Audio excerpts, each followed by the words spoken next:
നമസ്കാരം. നമുക്ക് എല്ലാവർക്കും വെണ്ണ കൊണ്ടുവന്ന ഉണ്ണികൃഷ്ണനെ വലിയ ഇഷ്ടമാണല്ലേ.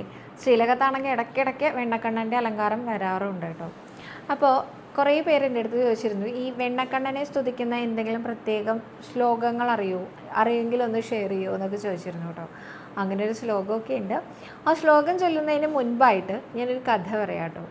നമ്മുടെ ഉണ്ണികൃഷ്ണൻ ഒരു ദിവസം നോക്കുമ്പോൾ യശോദമ്മ നിറയെ പൊട്ടുകുത്താണ്.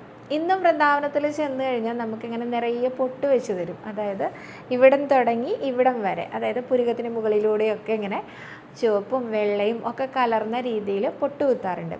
ഒരു നിറം കഴിഞ്ഞാൽ അടുത്ത നിറം, അത് കഴിഞ്ഞ് അടുത്ത നിറം, അങ്ങനെ മാറി മാറിയിട്ടാണ് ഇടകലർത്തിയിട്ടാണ് പൊട്ട് തൊടാറുള്ളത്.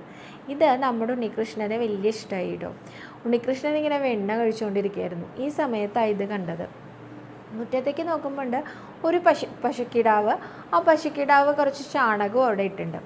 ഇത് കണ്ടപ്പോൾ ഉണ്ണികൃഷ്ണൻ ഈ വെണ്ണപാത്രം എടുത്തുകൊണ്ട് ഈ ചാണകത്തിൻ്റെ അടുത്ത് പോയിരുന്നു. എന്നിട്ട് ഒരു കൈ കൊണ്ട്, ഒരു വിരൽ കൊണ്ട് നടുവിലായിട്ട് വെണ്ണ കൊണ്ടൊരു പൊട്ട് തൊട്ടു.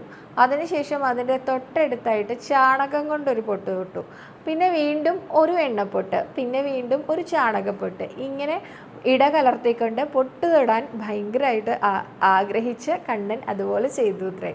അപ്പോൾ യശോദമ്മ നോക്കുന്ന സമയത്ത് ഈ ഉണ്ണികൃഷ്ണൻ്റെ മുഖത്ത് ചാണകവും വെണ്ണയും എല്ലാം കൂടി കലർന്ന ഒരു ഭാവം. ഈ ഉണ്ണികൃഷ്ണൻ്റെ മുടിയൊക്കെ മുകളിലേക്ക് കെട്ടി വെച്ച് കൊടുത്തിട്ടുണ്ടായിരുന്നു യശോദമ്മ.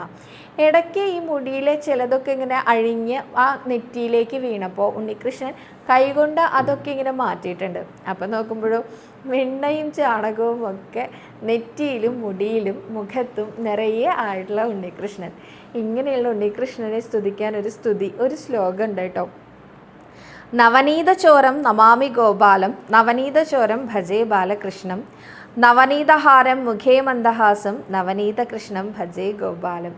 ഈ വെണ്ണ ഇങ്ങനെ ദേഹത്തും മുഖത്തും ഒക്കെ നിറച്ചാക്കി വെച്ചിരിക്കുന്ന ഉണ്ണികൃഷ്ണന് നമസ്കാരം പറയുന്നതാണ് ഈ ഒരു ശ്ലോകത്തിൻ്റെ അർത്ഥം. ഒന്നും കൂടി പറയാം. നവനീതചോരം നമാമി ഗോപാലം, വെണ്ണ കട്ട് തിന്നുന്ന ഉണ്ണികൃഷ്ണന് നമസ്കാരം. നവനീതചോരം ഭജേ ബാലകൃഷ്ണം, കുഞ്ഞുണ്ണികൃഷ്ണന് നമസ്കാരം. നവനീതഹാരം മുഖേ മന്ദഹാസം, ഈ വെണ്ണയും കൊണ്ട് മുഖത്തിങ്ങനെ ചിരിയൊക്കെ വരുത്തിക്കൊണ്ടിരിക്കുന്ന ഉണ്ണികൃഷ്ണന് നമസ്കാരം. നവനീതകൃഷ്ണം ഭജേ ഗോപാലം എന്നാണ് ഈ ഒരു ശ്ലോകം.